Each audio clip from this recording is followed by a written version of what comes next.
Well, welcome back to Prime Morning, and it's still News Flash here on Joy Prime, and it's time for us to get into the newspaper review and a few of the other issues that have unfolded in the course of this week. And you had the Honorable Mutala talk about his kids, and also Honorable Omane Boama finally explained to us what activates the body cameras really meant. Some thought it was a coded language. It was literal body cameras that his agent had on, and that's brilliant. And it's talking about how it could help to ensure free and fair elections.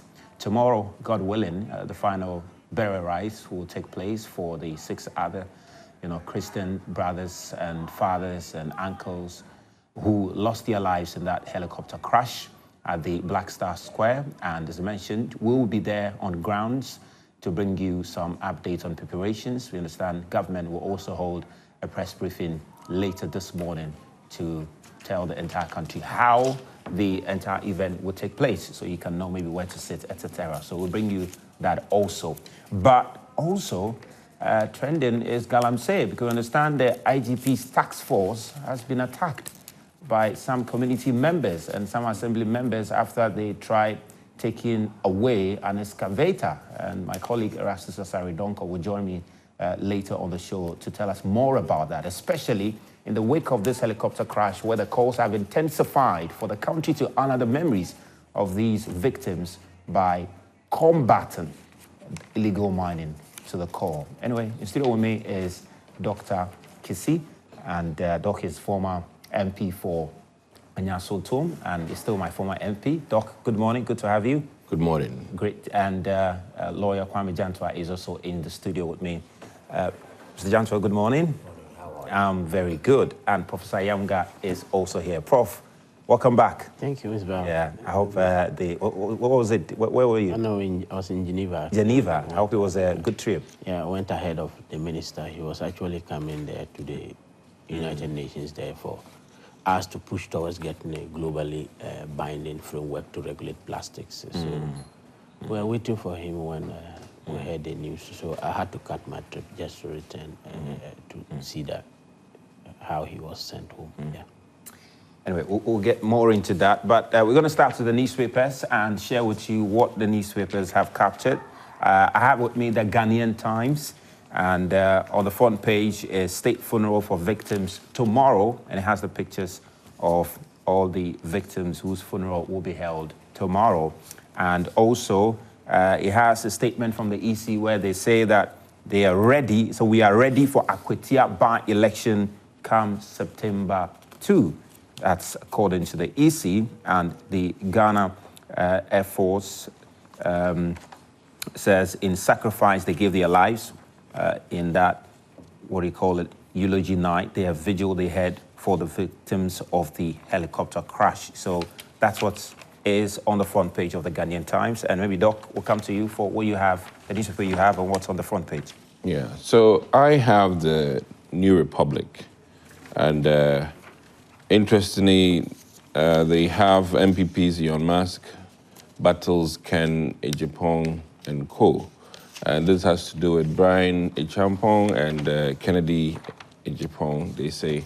But I think the gist of it is that Honorable Dr. Brian Echampong makes it known that though many have put their lives, energy, and time into the party, and that those people, if they mention 500 of them, his name might not appear.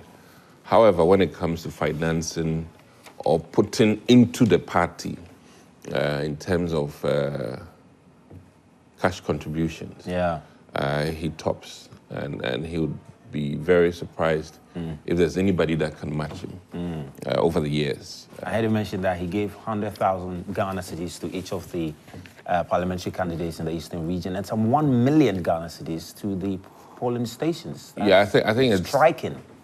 It's 100 per month up to the election. Wow. When they won the primaries in February, and then 200 Ghana cedis. In old currency, it's 2 million. Wow. Yeah, so it's remarkable, and I mean, I think For me, I mean, let me admit that I support Honorable Brian Champon, and I've always said that what he did in the Eastern region, if the party can replicate it through all the other regions, I mean, it will resource the grassroots well to be able to do the needful so that we can wrestle power from the NDC. NDC. Well, let's see if that's or going to happen. Worst case scenario is a formulary for getting back many of our seats. Without resources, I mean, politics, whether you like it or not, is about resources. Yeah. Well, Mr. Janto, what have you got? You got just a quick comment on what he just read. And I asked the question, and good morning to our viewers and our listeners, and good morning to my fellow brothers on the panel. So it was the individual who gave the money. Yeah. Why shouldn't it go through the party?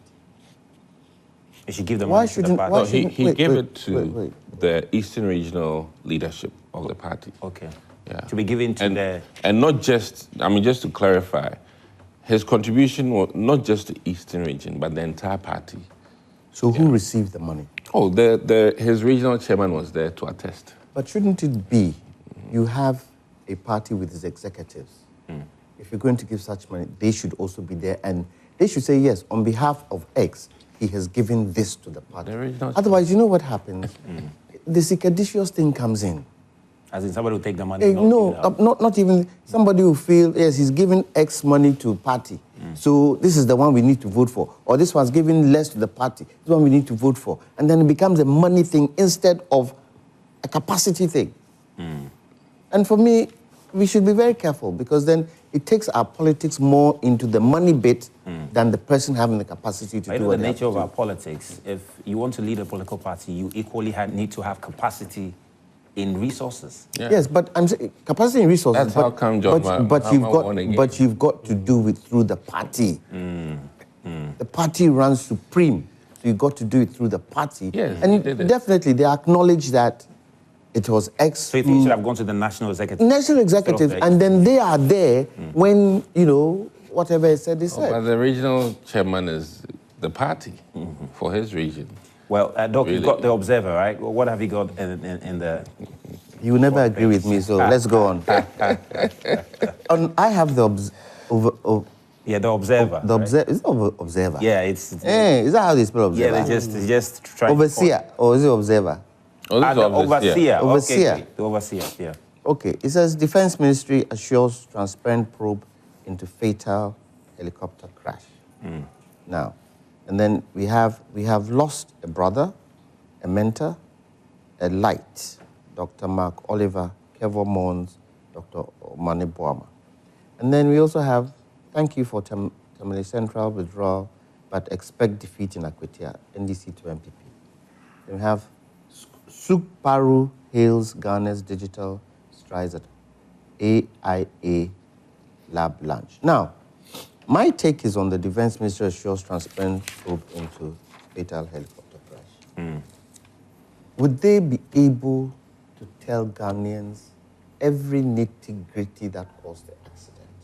Because I heard yesterday on the news that because of military secrecy, if it comes out and the information has some, to do with the military, they might not tell us exactly what happened. And I don't think that should be so. I think it's one of the concerns why some are asking for an independent probe. Yes, because I don't know what happened, but from what I see, if the helicopter lost altitude, then definitely there must have been something wrong with the propeller. I don't think it was human error. Something must have gone wrong, that's why it lost altitude, but I don't know.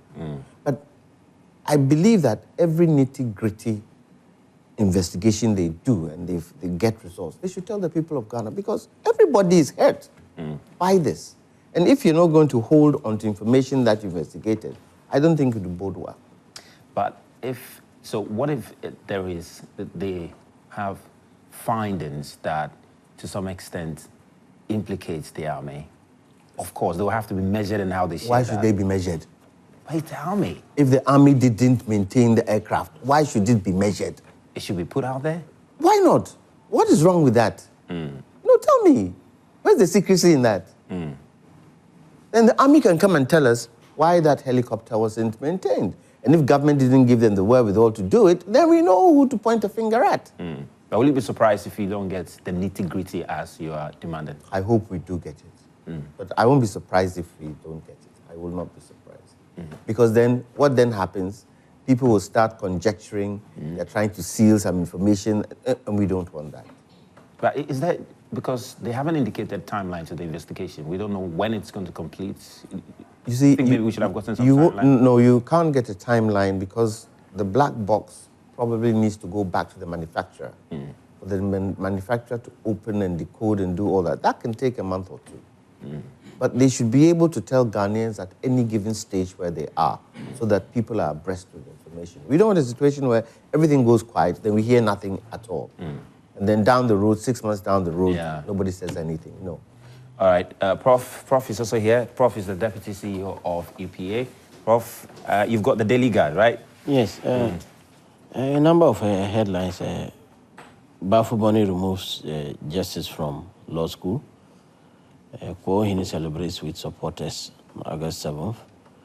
And a helicopter crash, Tokunu lays reef, Science Book of Condolence. And then police arrest MPP serial caller over gun claims. And the big story out here is, of course, Dr. Mahmoud Bawumia picks forms, calls for clean campaign. I wouldn't, under normal circumstance, comment on the Dr. Bawumia issues, but since my good friend Doc and Honorable have commented on it, and then, of course, Senior has also, I want to wade into it a little bit. You see, it's obvious that the cards are stacked against the other candidates because from whatever you see, Dr. Mahmoud Bawumia appears to be on a roller coaster to victory. But the mere sheer picking of forms just yesterday and the politicking also on the other side reveals the level of, I won't say hypocrisy, but double standard from the MPP. If you juxtapose that against their decision to withdraw from Tamale Central, we are still in that same mourning period that they are picking forms and strutting their wealth and vote buying, although concealed manner. You think all of these things should be put on hold? Yeah, if they think that competition is not good, why are they doing it? And that is the problem.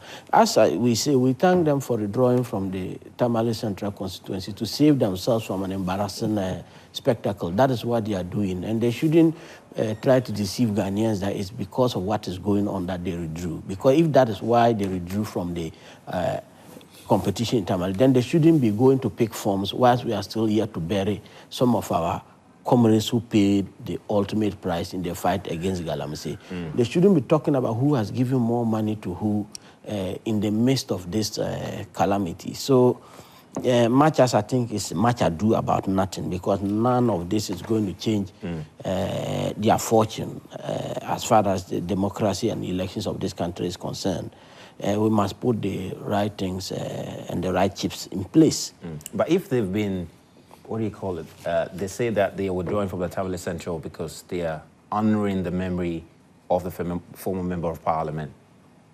I mean, why should it be difficult for you to honor the memory of Ernest Kumi by withdrawing from the Akwatia by-election? It's their own party, so they have to also withdraw from it, they themselves, from as a way of honoring their former member of parliament. We don't think that the way to honor anyone who died is to deny people representation and to deny people who desperately want to compete and stake a claim for a political future. I sitting here, if I had my way, I'll be back in the university. For me, if you ask Dr. Callistus, he'll tell you I sent him a message saying telling him I wanted to go back to university. Murtala brought me here. He went around, did everything to move me. He's been trying for 12 years. I was holding myself, but when I got to the ministry, I was sitting on my seat and I felt I can't see Murtala again. I was asking, what am I doing here? So that is how I feel. It's not a matter of gesture to project that you want to withdraw from the competition because of the state of the nation, but at the same breath, you are picking forms. You think their gesture is not genuine? You think it's not genuine? I mean, everybody who can put 1 and 2 together knows that this is not, the withdrawal from Tamale Central is the fear of a resounding defeat, not because they care for the honorable minister. They should replicate same in Equatorial if they want us to believe that they are withdrawing from of it because of the deceased. I am worried how we replace the fallen comrades. As you played Omane Boame's tape, this was a moving election machine that our party has lost, and we can't think about how to replace him. I think about the families. Yesterday, when I landed from the plane, I was with Mutale's younger brother, the one he comes after, and he was telling me what his brother expected me to do. And we were talking about his family, just the one you played. Yeah. And we talked about all the kids, their ages. And unfortunately, my brother and my friend wasn't stashing cash anywhere. Unlike other people who had a lot, and even if they disappeared anywhere, their families may not have to work again.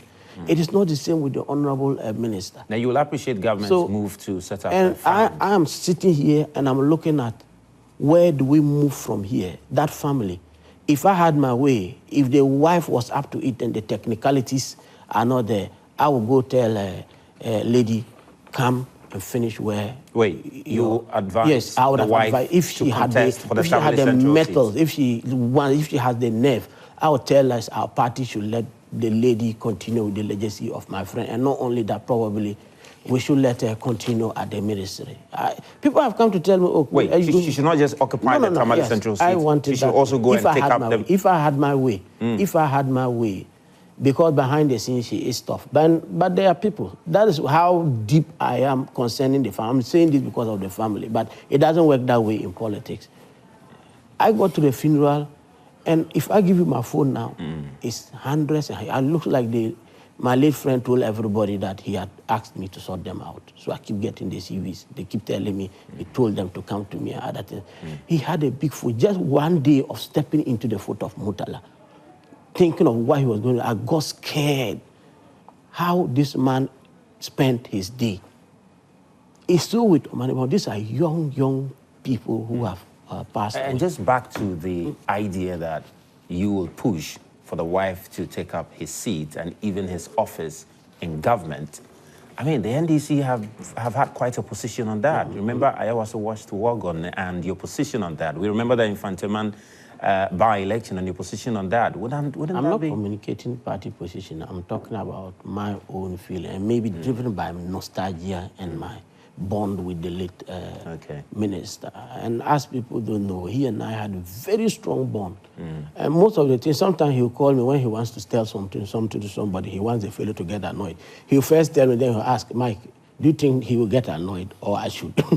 Up it a little, you know. And then I'll tell him sometimes, Honorable, why don't you just let this thing go? Then, no, I can't let it go, I have to say it. Then he will rephrase it, and you'll be surprised. He had a photographic memory. The next time you hear it, he has repeated exactly the same words. And it's just amazing you lost such an individual. And we're just talking about Dr. Omane Boamah because one of his team members in the IT department at the NDC, Tanko Computer, Mr. Computer, he mentioned yesterday on PM Express that apparently last week Wednesday morning, they had held a meeting on Akwatia by-election, and he had given everybody responsibilities relating to what they had to do, you know, relating to that election. So they were planning for the Akwatia by-election. So that morning they had done some groundwork towards it. And then he later had vanished. This is really, really unfortunate. But anyway, we'd love to hear from you. Please get your messages coming in, and let's get interactive as we get into the issues. But as I mentioned, what happened, Erastus Osari Donko has some updates on that because the IGP has put together a task force. We've been going to some communities that have been infested with illegal mining, and they've been clamping on them. In this particular community, they got into the forest, arrested some of the people, got to the excavator, and while they were driving the excavator out of the community members said, no, you are not taking this anywhere. They started pelting the police officers with stones. I mean, at the time, some of the police officers were even hurt. You know, they had some cuts and bruises. I mean, it's not even the assembly member of the area was involved in this. If the file is ready, we can share with our viewers, and we'll also try and establish contact with Erastus Asare Donkor. But it feeds into, what do you call it, grade. So let's take a look at what Erastus shared with us. Mining, despite months of continuous crackdowns, still persist. Critics warn the menace is an existential threat to the nation. Now, in the wake of last Wednesday's helicopter crash that killed 8 Ghanaians in an anti-Galamsey mission, the Ghana Coalition Against Illegal Mining is demanding urgent action from government. Conveners of the One Ghana... Yeah, so we'll bring you that file. But in this one also, you had Mr. Ken Ashigbe making a strong call on the government to intensify, for government to intensify their, what do you call it, fight against illegal mining. Some are even saying this is probably the right time for government to declare the state of emergency and also look into repealing the LI as far as mining and forest reserves are concerned. But understand the incident in that particular community on the attack of IGP task force is ready. All right, let's go. The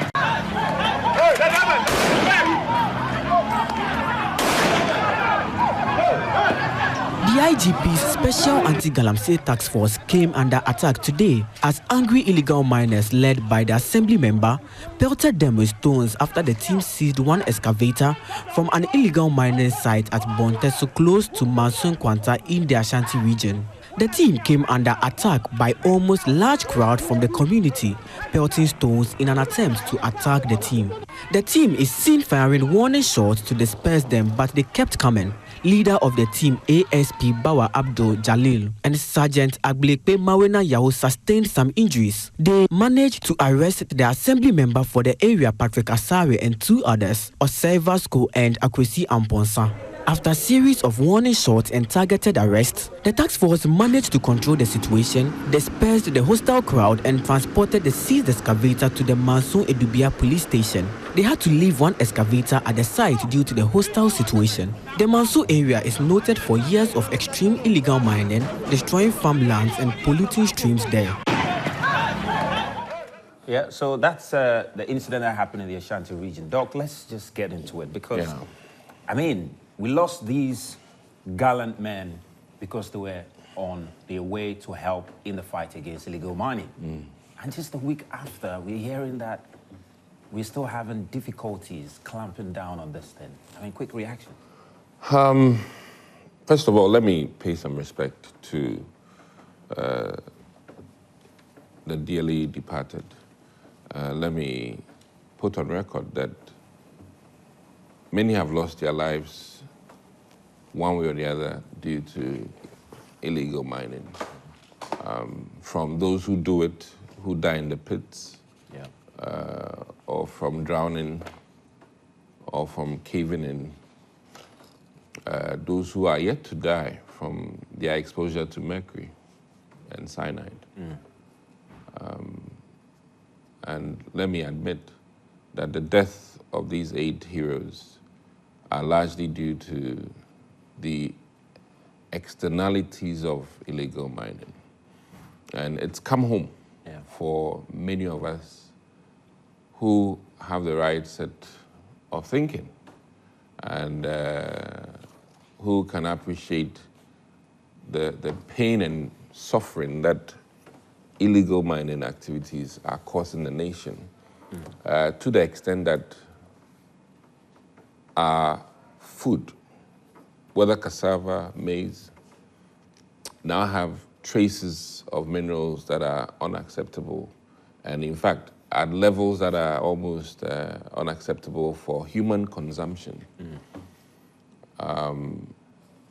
It is worrying. Now, let me also say that they've paid the ultimate price. And there's no doubt in my mind that this should be a turning point for this nation.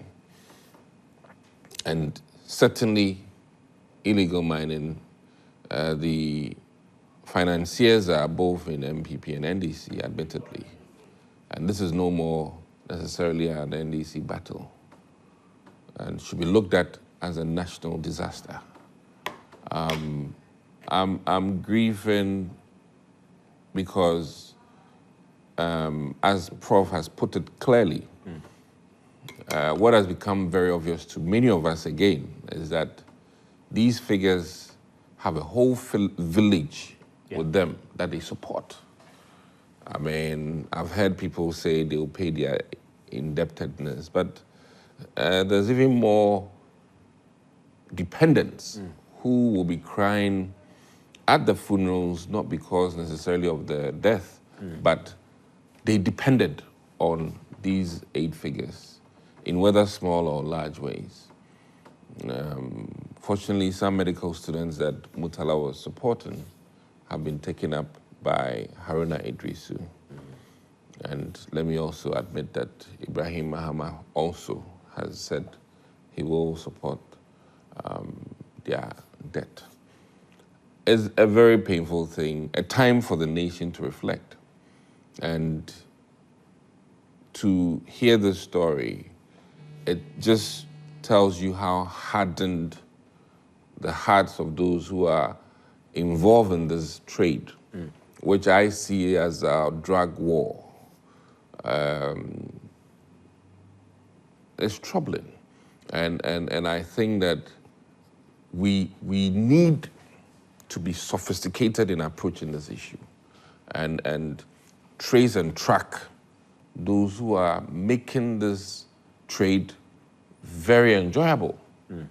And what I mean by that is that, just as the Chinese ambassador said, it is us that bring them into the forest. Yeah. I must also admit that it is the financiers who make this industry attractive. Because as a villager, if I go digging to earn enough to buy one of those machines is unfathomable. Trust me.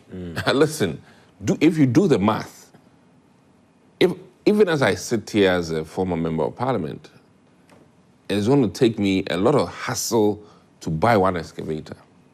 So those individuals who can afford those equipments are not necessarily through consistent working at Galamsey sites. They're not the people we see being captured and arrested. Not at all. I mean, that's why I'm not in support of shoot to kill. You shoot to kill, you just kill people who are trying to put food in their mouth. Because recently we've seen as young as 10, Trust 9, me. 11. You know, when you go to Cape Coast, Elmina Castle, they discourage you from giving kids money because they exempt school to come and beg. So you need to change the culture and not give. The same way, I think that it's about time that we up our intelligence gathering for this. You know, and what I mean by that is that you need to be able to do as, you know, the Patriot Act in America, where this should be seen as a terrorist operation in this country, because they don't mean well for us. Domestic terrorism. They don't mean well for us. And this is, I mean, we should be able to, through the banking sector, know who's doing illegal mining. I want to see that aspect. The banking sector needs to cough up those involved in illegal mining because they know them. In fact, when they go to the bank and take out huge amounts of money, every banker in any of those districts knows who these corporates are because they fund these operations with a lot of money. I mean, what accounts for the seeming lack of will? Because clearly, you say there are NPP and NDC bigwigs who are engaged in it. And if NDC is in government, meaning it presupposes that they know some of their colleagues who are doing it. So what accounts for the seeming lack of political will? I think that... Because there was a community where the chiefs mentioned the name of a bigwig, a political bigwig, and said he is engaged in illegal mining. So I really think that if not for anything, this occurrence will weigh heavily on the president. And every decision from today will be different, whether he likes it or not. And let me say that it is about time that we inform these operatives that, listen, you have a 1-week ultimatum to withdraw and to do things right.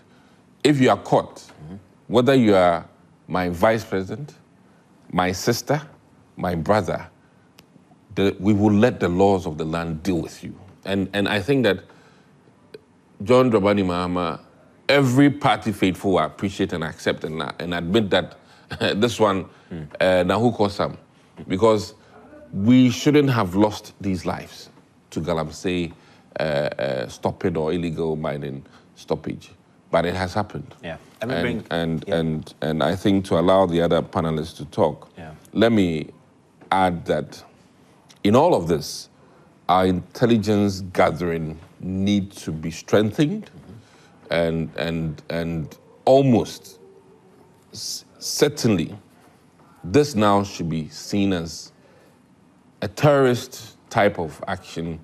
And what is the other word that we use when people do something very bad to their nation? I mean, what's the term? I'm looking for the word. I mean, Treason. Yes. And punishable, whatever the punishment is for treason.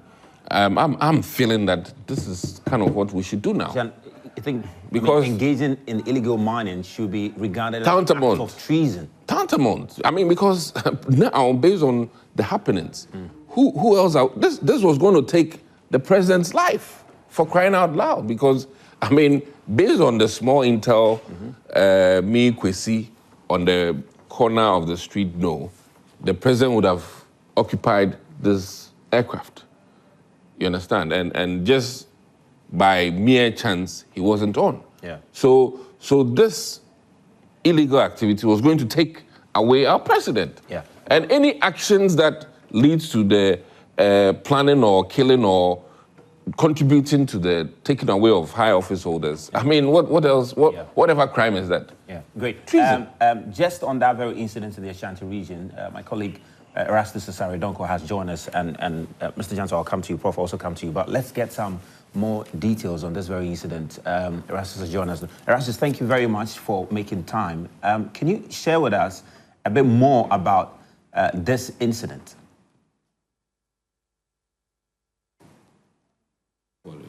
If you can unmute, please.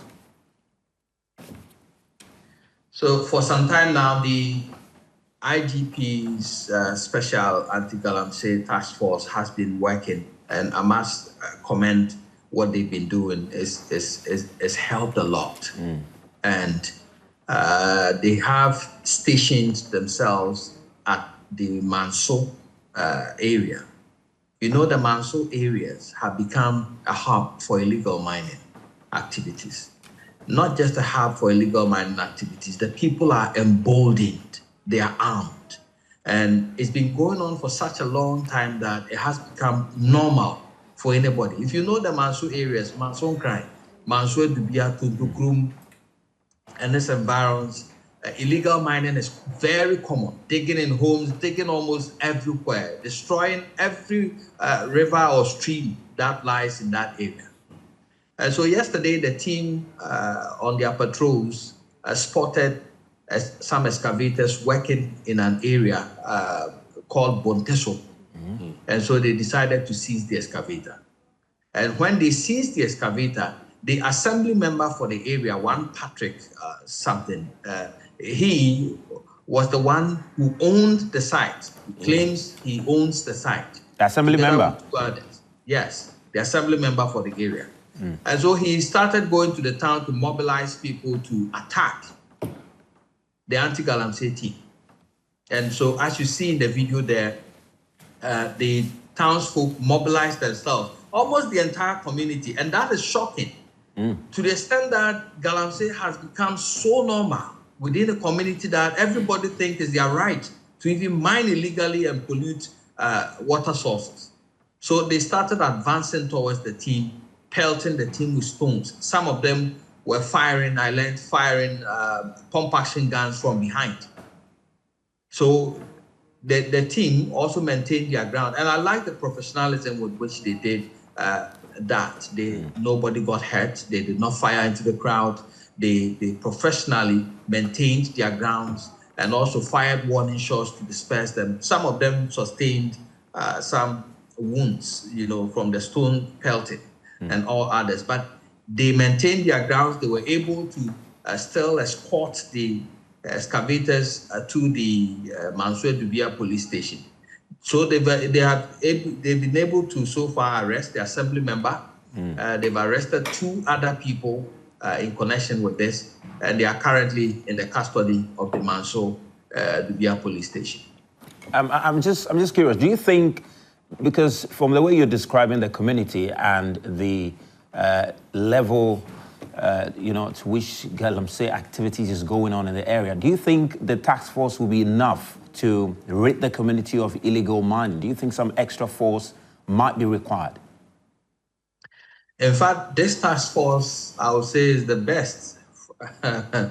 Very, very staunch people who will not take no for an answer. And they've done quite a lot of operations in many areas. They face similar stiff opposition in other areas. Remember, they are the ones who went to the Samreboy area. Now they've been able to flush all the Chinese miners along the Tano River in Samreboy. So I would say that they are, but constantly they keep reviewing their operations. And I know that after this one, they will review their operations to see what they need to add, going forward to be able to quell any such resistance. But they are not stopping. They are still within the Mansour areas, and they are doing their jobs. Let me push in this. It's something that we need to take a critical look at. The involvement of local police men and women in Galamsey. See, the Mansour Dubia area has a police force. They have a strong force over. Remember, it is closer to where we were assaulted in the Asananyo Forest Reserve. I will not be scared to say that a number of the police officials there are compromised. The local policemen I'm referring to. Some of them have been there for a very long time. They have grown in tune with Galamseyers. I have seen many instances where they go to Galamsey sites and collect money from the illegal miners. Some of them release information about operations that are coming from outside their jurisdiction to arrest illegal miners. And I think the IGP will be minded to take a critical look at some of these areas. Well, Erastus, really appreciate your time this morning. Thank you very much for making time to share that update with us. That's Erastus Asare Donkor, my colleague in the Ashanti region, who's been following the Galamsey issue extensively in recent years. Mr. Janso, let me come to you now. I mean, just on the back of this incident, what's on your mind? What has happened to the media coalition? Well, the media coalition yesterday, Mr. Ken Ashigbe was on PM Express, and in fact, he made a strong call that the DCs and all the areas where Galamsey is happening should be transferred, and even the police officers. Should it only be Ken? Should it only be Ken? The media in this country is the mouthpiece of the people, and I think the media should be able to point out the financiers. Take it on. And you think Ghanaians won't support you? But the police are best placed to, unravel these individuals. Are you trying to tell me that the media do not know some of these financiers? How is the media supporting Erastus? How? If the whole force of the media were behind Erastus, exposing people, would we not have gotten somewhere? But does he have to take the media? What's the police service doing? What's the national security doing? Because we see national security engaged in things that ordinary people ask, why are you engaged in this when there are serious issues like Galamsey? They are not doing the state apparatus is well equipped to do it. Let's take it, they are not doing anything. So the media to sit quiet. But the media is doing their best. They are constantly talking about it. The media can do more. They can take action they can pinpoint those, take them to court. You think you won't get support? You get maximum support because you are the mouthpiece of the people. You are the ones who are the fourth realm of the state. Hasn't the media done enough? They can do more. Erastus is doing more on his own. He needs support from his colleagues. And when that support comes, the people would also help you out. Look, this Galamsey situation, it's really got to do with financiers. I pulled up, when we talked about excavators, I pulled up what it cost to buy an excavator. And excavator prices depend on size, weight, brand, model, age, condition. New excavator, depending on the size, is between 1 to 6 tons, $20,000 to $110,000. 1 to 2 tons, $30,000 to $60,000. 3 to 4 tons, $60,000 to $85,000. 5 to 6 tons, $85,000 to $110,000. Then you have small excavators, 7 to 10 tons, $75,000, $180,000. Medium excavators, 11 to 25 tons, $190,000 to $300,000. Then you even have used excavators, $35,000 to $150,000. Where does this money come from? How many people in Ghana earn this kind of money? Those people in the pits, do they earn this kind of money? Somebody is feeding them. And the state can unravel that. And when you have journalists like Erastus, we should have more of those. I'm sure Erastus has a list of those financing, doesn't he? Why is anybody scared to mention people's names? Sure not, because before the excavator gets into the mining side, it probably arrives at the port. We can ask who brought this excavator, what is its use. We can tell, because I think even for some of the excavators that are seized at the Galamsey site, if you want to know who it belongs to, we can find out. Who is the we? I mean, it's the state. Who is the we? The state has a responsibility to do that. If the state is not doing it, who should do it? The state. The state cannot. If the state is not doing it, who should do it? But the state cannot afford not to do it. I said the state is not doing it. Who should do it? It must do it. No, but they are not doing it. So who should do it?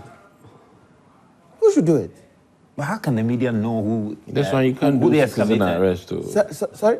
How can the media know who an excavator belongs? Are you trying to tell me that if the media decide to find out, even from the port, who is bringing excavators in, they won't be able to find it?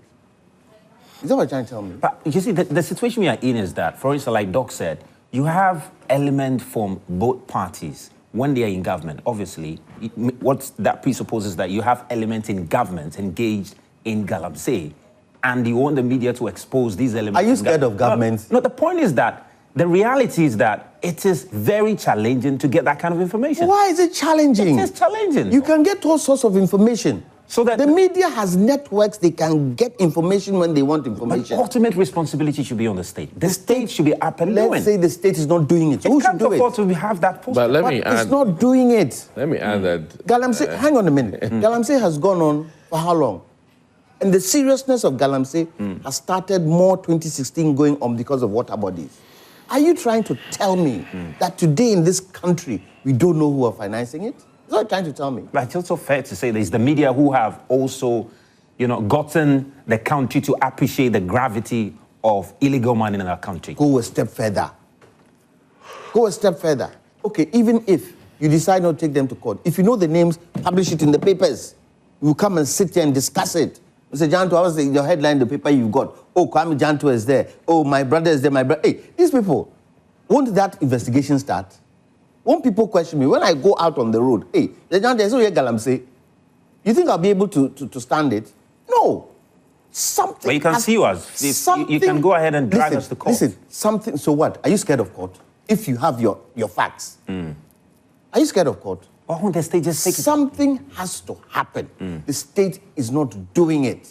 Somebody has to trigger. I think when we get to a point where the state decides or is unwilling to do what its core mandate is, then we are in a state of chaos. And that means Ghana say, Exactly. hey, but somebody... Because somebody has to take that button and change things. There's only much the media can do.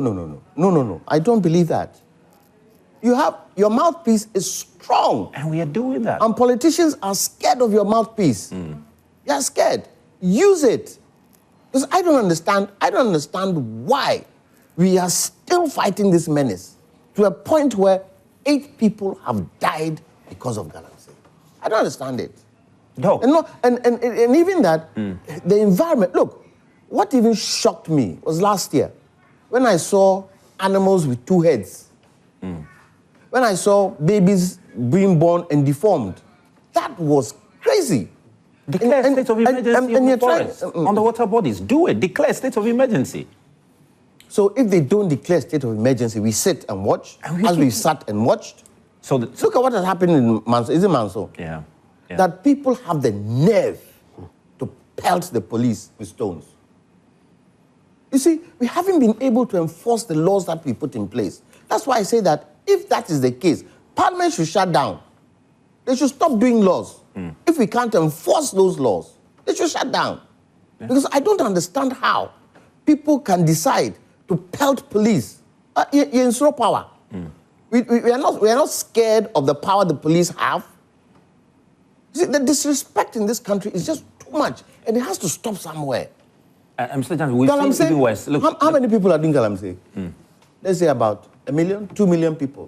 What's the population of Ghana? Let's say 33 million. Yeah. 33 million from 2 million is how much? 31 million. So we should all die. Water bodies, food, cocoa, all the things that bring revenue to this country. The gold that God has given to us that should make us better is rather killing us. No, something has to give somewhere. Let me bring in Prof. Prof, you've been hearing a lot. There's a call on the media to do more, but there's also a huge responsibility, especially on your agency, to equally do more. You see, I have been very careful about talking about this Galamsey fight because it's easier said than done. And the image you have shown underscores the difficulties. This is something that is community-driven. It's something that's community-driven. I can tell you there are places that houses have been retrofitted in such a way that they drive excavators in them and hide them. So even if you send a task force into the place there, even with the order shoot to kill, they won't get anybody to kill. That is how nuanced the issue is. And that is why the helicopter crash victims must not die in vain. Because the program they went to launch was the one that tackles the problem holistically. First, there is the issue of ensuring responsible mining. And there is the other side of it that we all tend to sweep under the carpet, which is the skills development component of it. Because if you do not provide viable alternatives, there is no way you can water down that community desire and hunger for gold.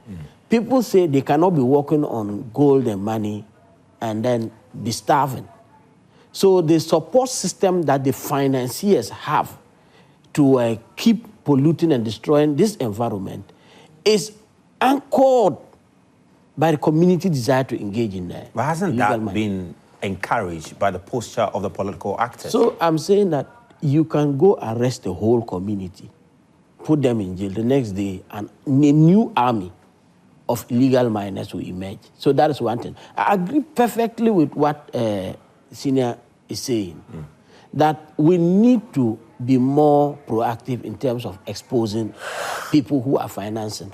Way back in 2016, 15, even 14, I was working on illegal mining, working with civil society on trying to prepare communities that have been dependent on mining to retool some of these young people away from mining, because no matter what happened, the gold will finish at a particular point in time. And one of the challenges we witnessed was providing a viable alternative. People who depend on gold make cheap money to the extent that the young people lose the desire to do normal job. One of them told the director of Agric, who was then with us, that if you know what we got from gold, you stop being a director and join us. That is how deep the issue is. So it's not just a matter of guns. I also think that, just like Honorable rightly said, the police, the security people, you put a task force in there, they go and they get complicit. Even you, the media, some of you choose the reports you make, depending on whether they can. If you see media, they are all rushing to go and do Galamsey reporting, because once you get the story, the monies will come. And then you choose, okay, let's report this fellow. As one of my friends said, if you saw that they carried a driver to court to prosecute him for either overspeeding, driving without a license, or maybe without a DVL or insurance, the fellow has refused to pay a bribe. That is always most of the cases. If you see most of the stories being reported, many of the people being brought to the police station, most of the time they have refused to speak the other language. So that is how, it's a whole Ghanaian problem. It's not just state. I can tell you the desire to end this thing, how strong, especially the late minister, how desirous he was to end this issue. And if you were with him privately, he almost got angry when he was talking about this. And he will mention people. He will mention people. I was telling lawyer backstage that at a point in time, he told me that, Mike, if you get to a point, I'll just resign and make some things public. Yeah, that is how angry he was about this. He just told me, I'll resign and make some things public. You won't like what will happen in this country. So his desire to end illegal mining is there. The president's desire is unflinching, it's unquenchable. But you have a whole nation that has accepted this Galamsey as a blessing from God. So the issue was for us to try to quench the appetite for it from the community level and also go after some of the mines. And I told you, Galamsey is so nuanced in such a way that in the day, it's legal mining. In the night, it's illegal. So you can have a mining company with licenses and other things that you go there during the day, you won't find anything, unless you go with a technical eye. So the IGP's task force, as he was going, which EPA staff, technicians, engineers, mining experts were there? This assemblyman you have arrested, what are you going to use to prosecute him? So these things, you see, people have been fighting. It's a tough war. They don't want people who can actually do the thing to do it. Before you know, it's a task force. And my anger, you see, as a professor in the university, there's a certain freedom we have to express ourselves. That we sit up there, the two of us sitting up there, we have to cock it in. Task force, what are you going? You go and pick a Galamsey guy. It's serious. I just went on an operation weekend. I had to move from the bed of my friend to go attend to something. The first time I went there, I saw some things. But when an expert came, I got back up from the authority. When I came, and then the things they were finding there, I was shocked. I looked at them and grossed over them. The issues they could outline within a matter of minutes. So if you have a task force that goes in with guns and you arrest somebody, you take him to the court, they have to prosecute the fellow for crimes. And when you were going in with the gun, you were not looking for evidence that will allow us to put away this fellow away for a long time. But evidence is there. He's on camera. They were captured on camera. They captured on camera illegally. Digging illegally. You get That's in the there. clearest evidence you can get. It doesn't. You see, you know lawyers. They will come from several angles. You know them. He's sitting here laughing. The questions they'll put to you, you yourself were embarrassed that you sent him to court, because the thing you could have picked, the various laws. You know, the evidence you look out for depends on your understanding of the law. So you say, okay, if I am able to get this evidence, I can put this fellow away for this crime. If you don't know them, you can arrest 1,000 people. The next day, they'll be out there. But Doc makes a very interesting point that the individuals we even see in the pits digging, etc., they are even just laborers to some extent, because the real kingpins are there. And it does appear that when the investigation is being carried out, I don't know whether they ever asked them or they ever bother to do further investigation to try and appreciate who are you working for and spend time to do that. Yeah, I've been saying if we wanted to get many of these financiers, we start from the DVLA. Every excavator has a chassis, has some internal information that you can't clean it. You know the owner. That is all. So we can have a database of all excavators in this country. When we get you can run away, we'll go for the owner of that excavator because your details and everything is at the DVLA. How many DVLA people are in this task force? What information have been taken from them? So that has been what has been happening over the years. It's not a matter of force. We can sit in our offices and fight this thing. If we stop the unnecessary politicization of it, one, and then also the sensationalism that we are doing. And I would say media, security people, experts, they are in there taking money. I'm not going to hide it. So it doesn't matter how we talk, what we say, until we sit back there and say that there is a certain level of intellect that we need to bring to this thing. We are not going to succeed. And then we don't also have to rule out the fact that once we sleep in our homes, people are hungry in this country. And once they know there is gold there, it's a fight for survival. And anyone you see living has won a fight for survival. And these people see it as a matter of do and die. So until we begin to deliver these people, they become vulnerable to the financiers. But we can tackle the financiers from our offices. Let's look at it this way. Illegal mining or galamsey has been going on for years. It's not now. It's the money that has gone into it that has created this problem. Can we go after money? Unfortunately, these money guys make noise. You see the millions they are donating to political parties. Many of these countries. And I was coming to that because it does appear that, and Doc, let me bring you in on this one. It does appear that one of the biggest challenge to arresting these financiers is that these financiers, they are not, and you mentioned that they are big, they are there in NPP and NDC. They are not just financing the illegal mining, they are financing the political parties. They are financing the parties to capture the power. So when that happens, how then do you go arresting somebody who helped you to win a seat or to win an election? Show them the strength and the power. That is why I said that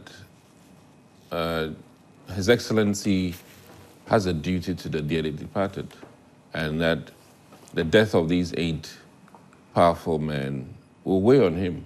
And this time around, I think that he will be so justified in taking on even people who financed his political enterprise. And even so, he's not going to contest again. This is the last time. Well, exactly so. Yeah. And let me say that this whole thing is a drug war.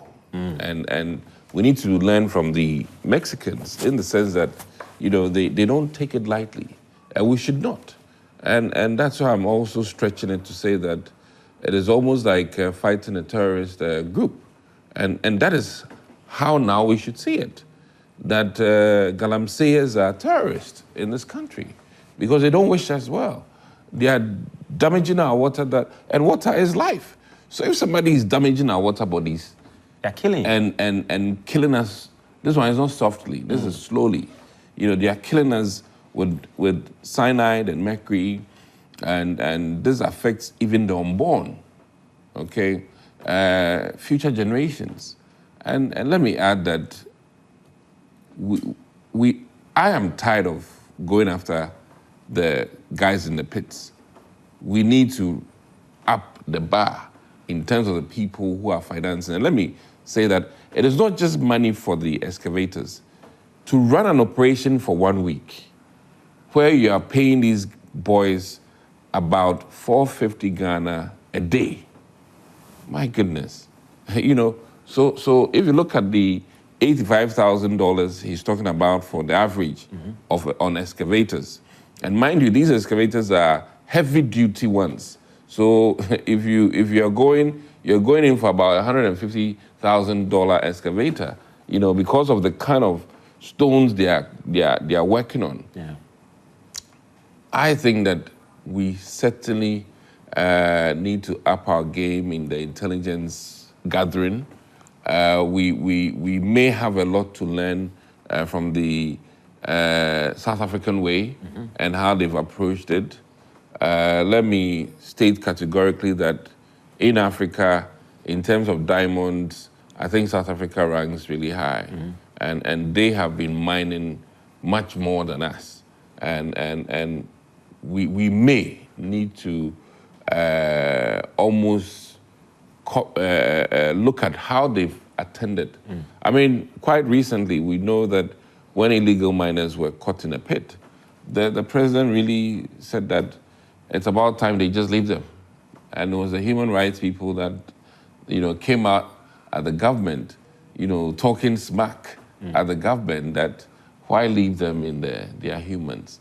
I am of the opinion that, you have to temper justice with mercy, but we've gotten... You're talking about the president of South Africa? Yeah. We've gotten to a point where we need to face this head on. And enough of the talking. Enough of the talking. We need action. We need the banks to cough up some names. And I think that we should commend any banking institution. I know they are probably troubled because they want deposits. Yeah. You understand? And like Switzerland, once you cough up some names, your deposits may go down forever. But we need to, as it is, find very powerful ways of gathering this intel and going after those corporates who are financing the operation of mining in areas that they are not supposed to. So we should just go beyond getting the police to invade mining sites with guns, arresting people. I mean, that is like an Abaye approach. And forgive me, it's the AMA type approach. And I love the current AMA boss, but in the very early stage, he went around. Today, if you go back to Kantamanto and those areas, the vendors are back on the street. So the Abaye approach to Galamsey should stop. And we should not be excited when we go after those in the pits. I want to appreciate that we have also judges in this country who are firm and very environmental conscious. And what I mean by that is that, supposing that what Lawyer Jantwa is saying, citizens' arrest come into play, media arrest comes into play, what happens when you get into the court? Will the same financiers go and impair the judgment? Will the same financiers go and, as it is, make nonsense of all that you've done in the interest of the water bodies? I mean, he cannot admit to this, but EPA is struggling to take people to court because, one, they can't fund the kind of lawyers they need for an environmental case. They cannot also, as it is, ensure that these lawyers can withstand the likes of ExxonMobil. And when I say withstanding ExxonMobil, ExxonMobil had a spillage, the kind of judges who got them to pay those huge fines.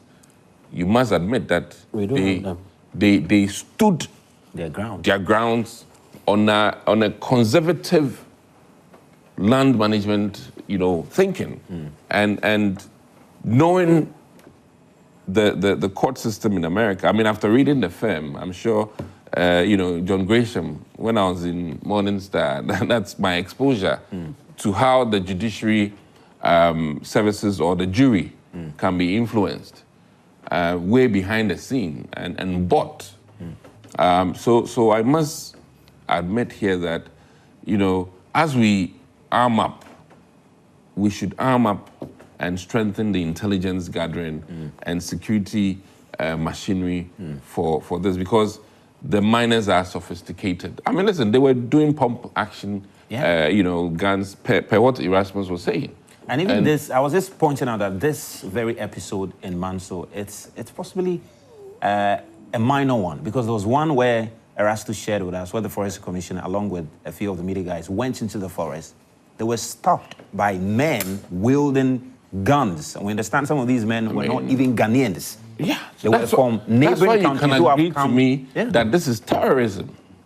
You understand? Apparently, they are men who have been recruited from neighboring countries. This is terrorism, and they block the road. You cannot go. We need to be that crazy about handling terrorism. And Mr. Jantwa, Doc makes the point about the president, this very incident weighing on him. Every day. Taking a greater action, even more drastic action to clamp down. What do you think the president... I have told you that the president has to be ruthless I keep saying it on this platform, and on all platforms I go on, it needs to be ruthless, right from the top to the bottom.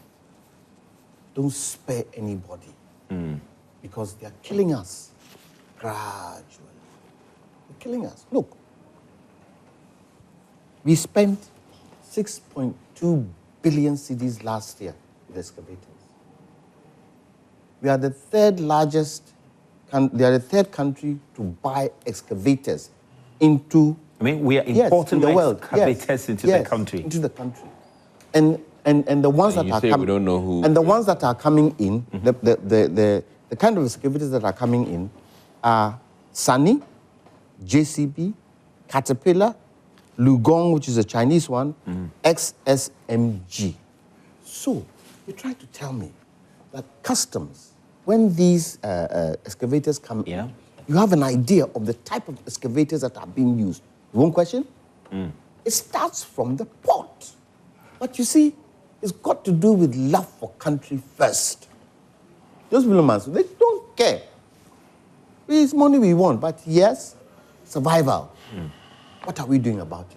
You see, that all snakes back to the fact that we haven't been able to provide enough jobs, enough training for people, especially in the rural areas, to get jobs. Look, I have said, and I'll continue to say it, for me, the North is a huge area that can catapult Ghana.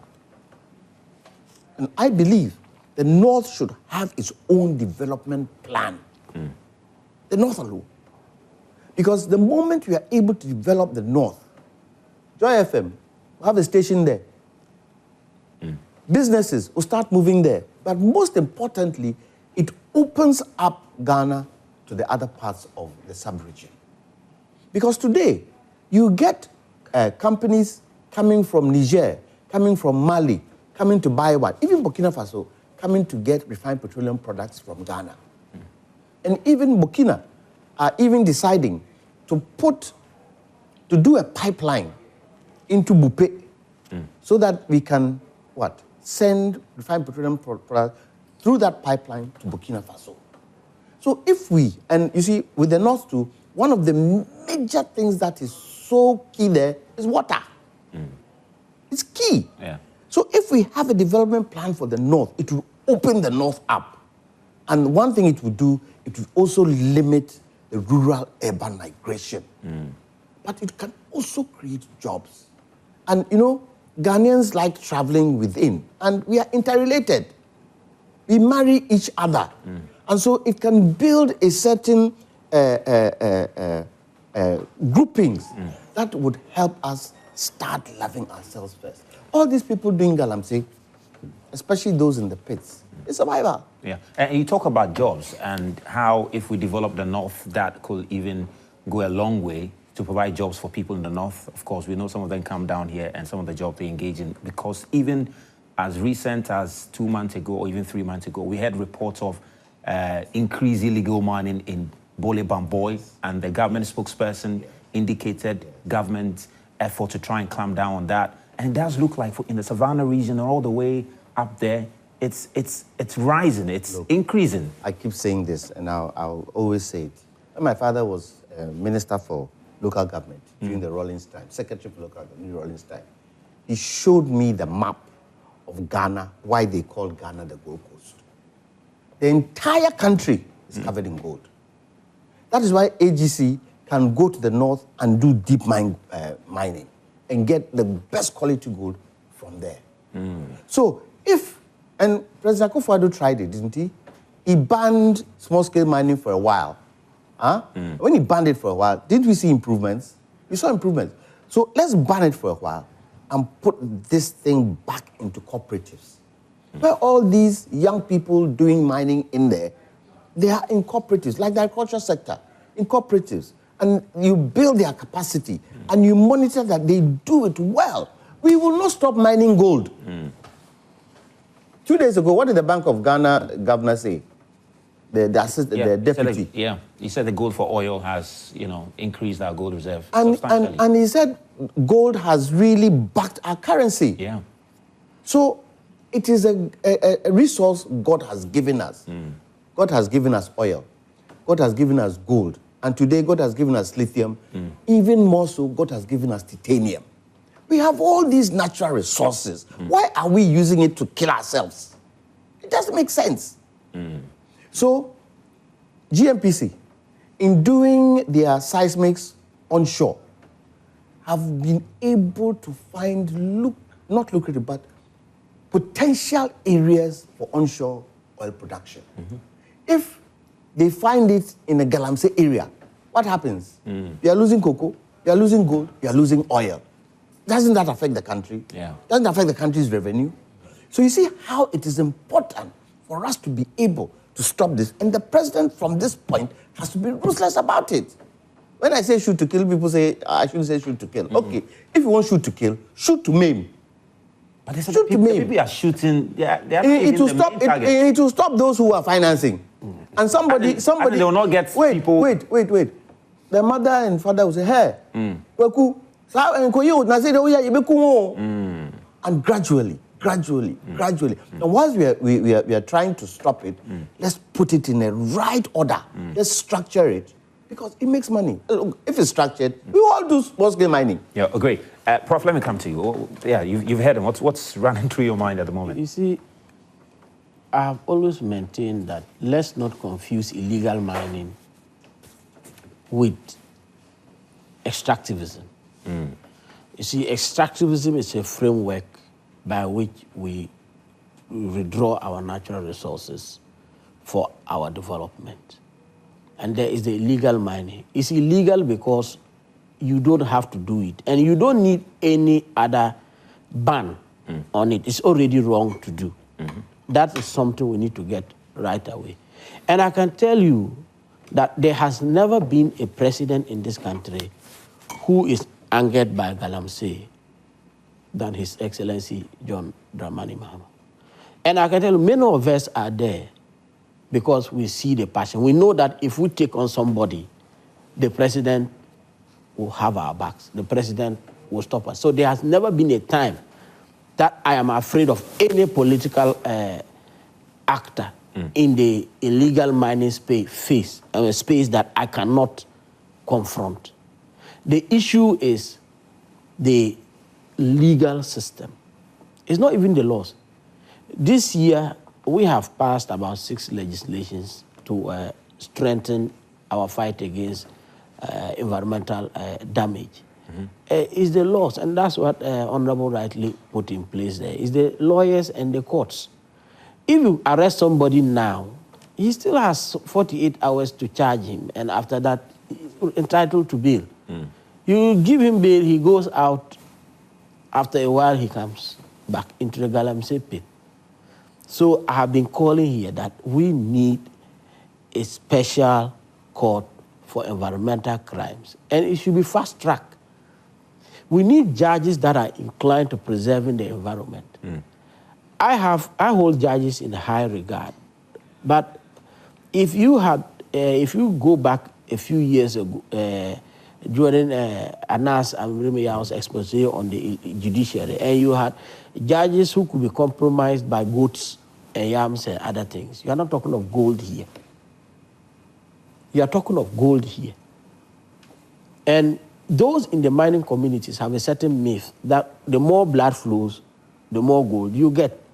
So shooting to kill is just going to reinforce the belief that when they are digging and the mine collapses, it tells them that don't stop digging.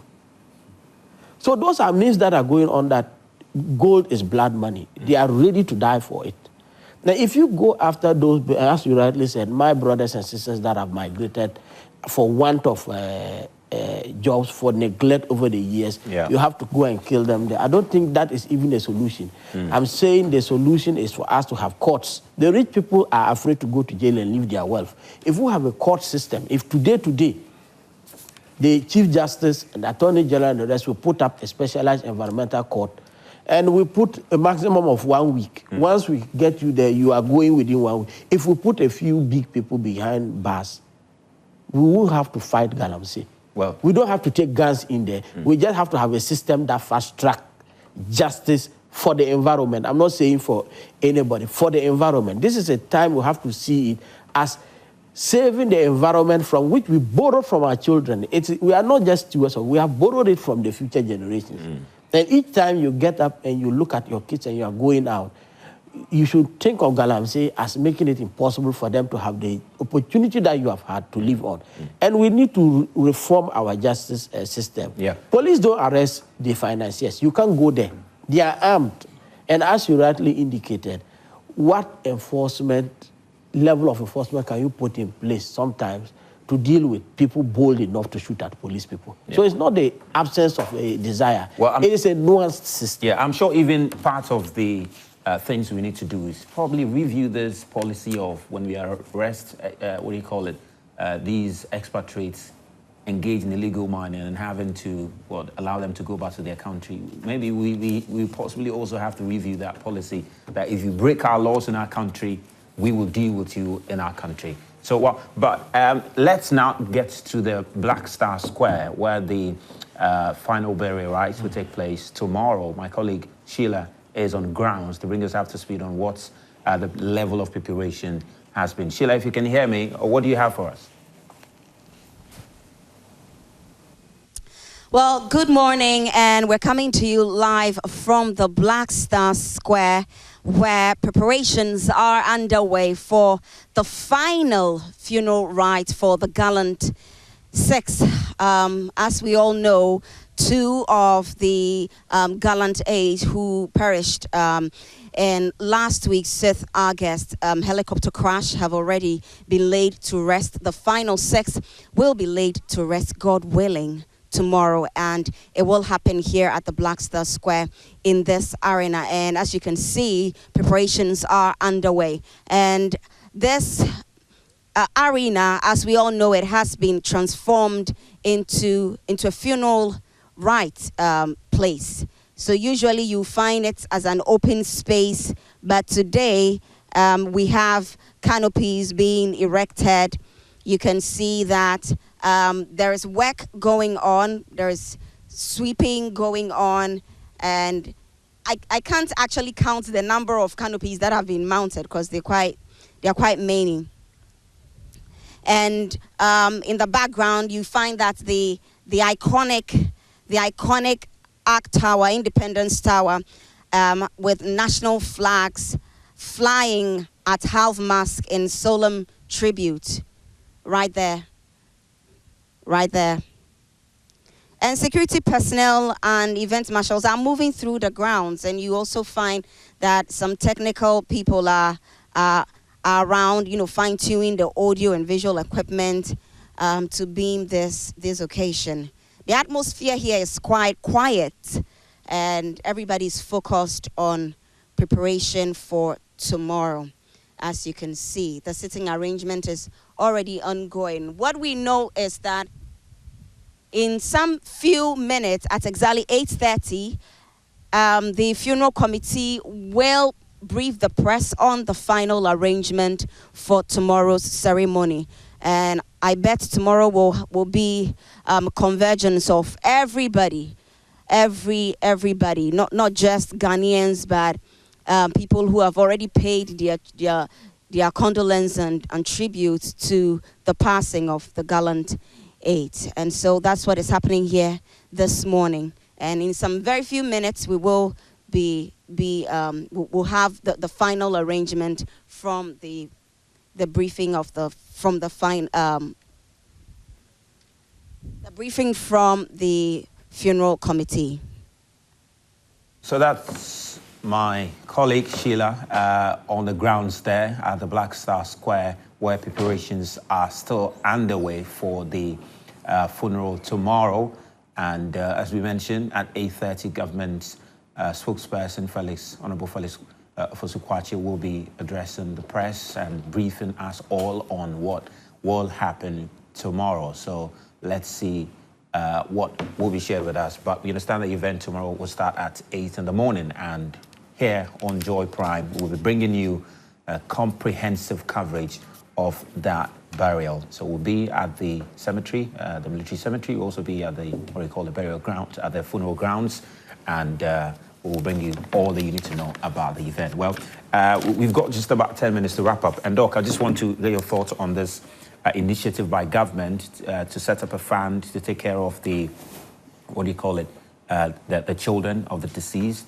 You know, and some have even said that maybe government should look at the fund extending to the spouse of the deceased, or maybe government looking to offer the spouses of the deceased some opportunities to, you know, increase their income. Let me be a bit blunt. Our country's defense needs an overhaul. And, you know, let's face it, over the past 6 months, Dr. Omane Boamah was crusading that. And I think that benefits of servicemen who die in you know, in the course of duty needs to be reviewed entirely, not just this aid, because this aid is a different situation. But I am looking at the bigger picture, that this has to go across, and we need to carefully now realize that security and safety are not, you know, cheap, and we need to invest in it. And this is also by extension. I think that the protocol for the presidency needs to be, you know, be beefed up, and not to politicize all of this, but every person by nature of the position they hold requires, and this is where sometimes people do not like me, but those offices require some level of security that are not luxury. You know, when people think that those things are luxurious, Putin has about 100 security personnel. He doesn't fly just alone. There are jets around him when he's flying. Yeah. There are reasons for this. He's going to be meeting Trump on Friday. You can imagine what And you know, what has gone into their meeting in, I think, Alaska, is not a joke. Yeah. You know, from the airline, from the tarmac. In fact, for Trump to even move from Washington, D.C. to Florida is a huge village moving with him. So I really think that, you know, when we look at convoy and we are talking plenty, all of these things, America does the same, but the media captures it appropriately. You know, in their inauguration, you'd see just the 2 cars, but they don't show the perimeter, the number of, you know, convoy and military people around. They don't. So I think that we need a lot of careful introspection about our maintenance culture, our security and safety of all of us, and this disaster could have been avoided, you know, if all the appropriate checks and balances, and as it is now very obvious, our dated equipment needs to be modernized. And I share in all of the things that Omane Boamah was saying this past 6 months, once he entered into defense. And it so happens that, you know, this was the second doctor handling defense. And, you know, I'm a medical doctor. There's something interesting about Kufuor also appointing a medical doctor to handle defense. But I really think that Ghana needs to rethink, and should Muntaka had joined, then that means both defense heavy things in this country, defense and interior ministry. And, but do you think this even begs the question, in the future, 2 ministers of state, before they join one, you know, convoy, they better be very, you know, they can't go in one car, one plane. These are things that we need to now and think just about. briefly though, because yesterday we were talking to Reverend Tim Fojo, and he said they had had a meeting with the defense minister, the committee in parliament had had a meeting with the defense minister, and apparently we needed some $1.2 billion to retool our army. And then it begs the question about, do we have the money to do that? If you consider the issues we have. We need to start somewhere, okay? But the key thing, and this is where Ghana needs to know the truth, that government revenue doesn't match our needs in this country. And that is why we are struggling as a nation. It's like running a company where your revenue, the shortfalls are so huge compared to your operational expenditure. And that is the problem of Ghana. And it is about time we have very ingenuine financial ways of managing this to the extent that appropriate bonds are set up for future generations to also, contribute to, our road infrastructure. And I really think that if our systems were working, rails, good road from here to Kumasi alone, my goodness, 4 hours will be reduced to 2 hours. And all of these accidents that dualization can reduce will be done. So these are my take, and I can admit that moving forward, His Excellency John Dramani Mahama, whether he likes it or not, this death of 8 people will weigh on his mind every day until he leaves office. Well, Mr. Jantua, any other matter you want to touch on? Let me take it from where Doc left off. Okay. Why is it that in the past, say from 92, we haven't been able to add value to our natural resources? Why? If we really want to increase the revenue that comes into this country, those commodities that, we depend on, gold, cocoa, oil, add value. Have you been able to add value? No. Why? Where's the interest? Look, the one thing that I'm very scared of is the cartelism of Galamsey, where you get cartels coming in Western region, Ashanti region, Eastern region, and they take the people hostage. And because of cartel leaders, we won't be able to do anything. Just like South America and the drugs. Yeah. And we won't have the army to stop them. That is the next step. And if we don't do anything about it now, our country will be finished. Well, Prof, any other issue you want to touch on, then we'll get some messages Yes, from... I just want to also take it off from where Honorable started, and then I'll borrow heavily from lawyer Kwame Jantua, whom I'm very honored to share this platform with, that the big manism in this country, if there's a word like that, is too much.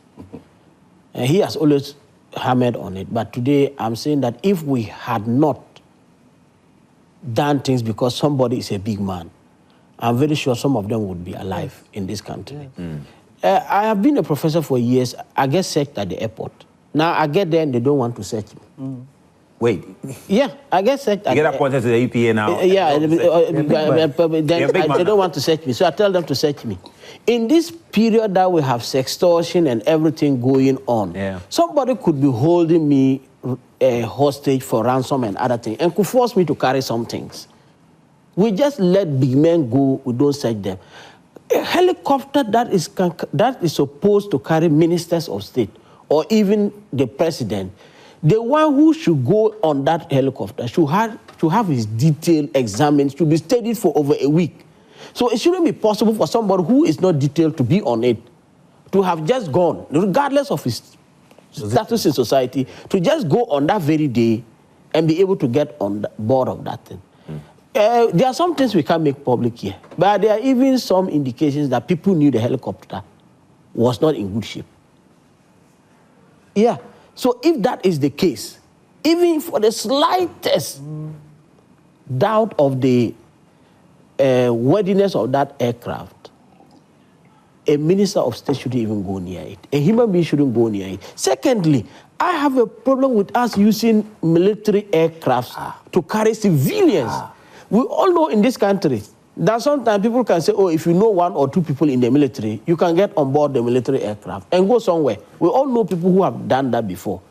And let me tell you, if there were no civilians in that aircraft, these military men would have ejected. Is that not possible? If there were no civilians in it, they would have ejected. So I've been telling people that I never go on military aircraft, and I will never, because these are people who are trained to jump off the plane when it's in disaster. They are not air hostesses and cabin crew that will come and tell you, take your thing, and no, they will jump out and leave you. So why do we even make them carry civilians? But we need to re-evaluate our national psyche to think that the relevance of a person in society is determined by the extent to which he's allowed to break the law.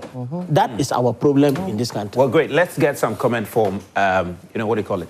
Our viewers who have been sending same And let's hear what they've been saying about some of the issues we've been discussing. Well, let me try and start from the down here. And this one says, good morning. I am Eben from Kwabinya. Mr. President, JDM, the voters had faith in your resetting agenda and gave you and the NDC the overwhelming majority to sanitize the instructions in the country. The micro-minority criticism, which is not constructive, should be ignored and allow the institutions to work. Let's use the overwhelming majority to do what Ghanaians want for a future reference period.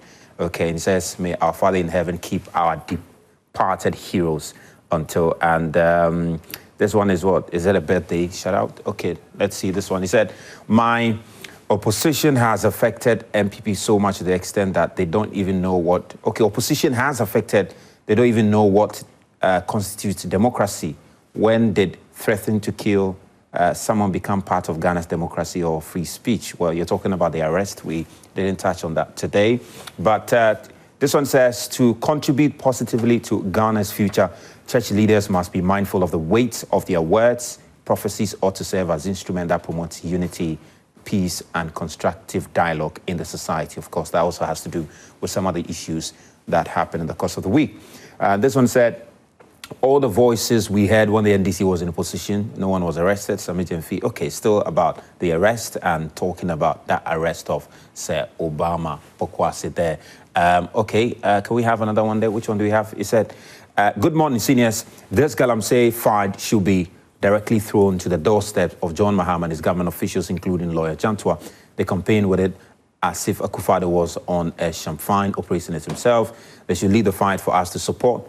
They all should not be beaten about the bush. Tell him to his appointer. Okay, well, he's been making very strong calls on the fight against Galamsey on the seat today. So,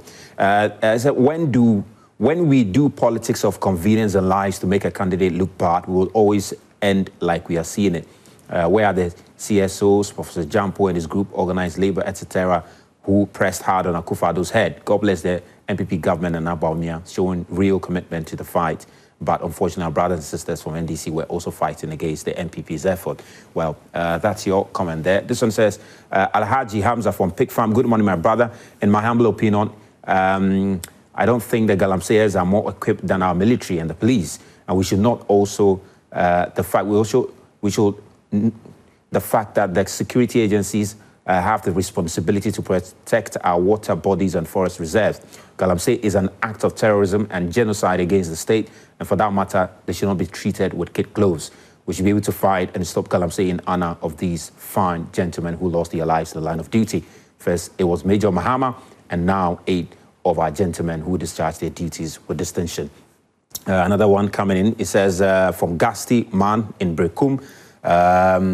It says, doing politics. He said the NDC man is doing politics and attacking Dr. Bawumia. Has he forgotten about what his party chairman alleged? Okay, well, I'm not sure. This is not related to, what do you call it, Galamsey here. So good morning, Zach. My uncle, Jantua, is 101% correct. The media has completely failed when it comes to exposing the true financiers of Galamsey. Allah is watching. Well, the media is doing their best. We're really, really doing our best. We're still talking about Galamsey, all right? So we'll keep doing it. We're definitely going to keep doing it. My deepest condolences to the families of the 8 victims in the helicopter crash. God protect and save us all. Now, in the fight against Galamsey, I think it is about time we use the shoot-to-kill approach. We are tired. We are tired about Galamsey issues now if we don't do that. Okay, this one says, good morning. Okay, guys, can you open for me? Great. As Ghana mourns the departed souls involved in the fatal helicopter crash, let's continue to soberly reflect on what happened and learn to love one another, and on and on and on. And may Allah grant us departed souls in Jannah. Great. This one says, the fight against Galamsey can't be won by government and police alone.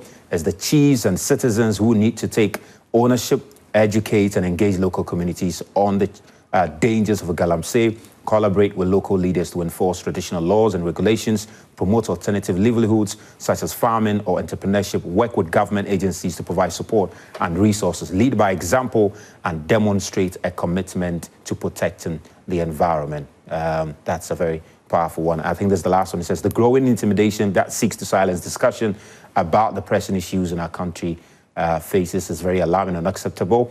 The trend is becoming increasingly dangerous and is revealing the true colors of the President John Mahama and NDC party. I'm sure you're talking about the arrest of some of the individuals over there. Anyway, that's pretty much all we have for you on Newsflash today. I want to say a big thank you to Doc. Thank you very much, Doc, for coming.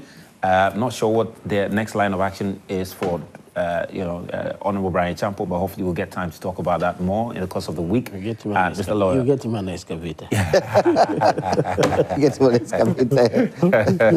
Mr. Lawyer, Kwame Janto, thank you very much for coming. Really appreciate you. And Prof, also thank you very much for coming. Really appreciate you. And also for watching, thank you. As we mentioned, at 8:30, we'll bring you that press conference from the Black Star Square. But Asedua is coming shortly with trends, all that's been happening, the lighter side of things across the various social media platforms. All right, so we'll be back shortly with that. Please do stay.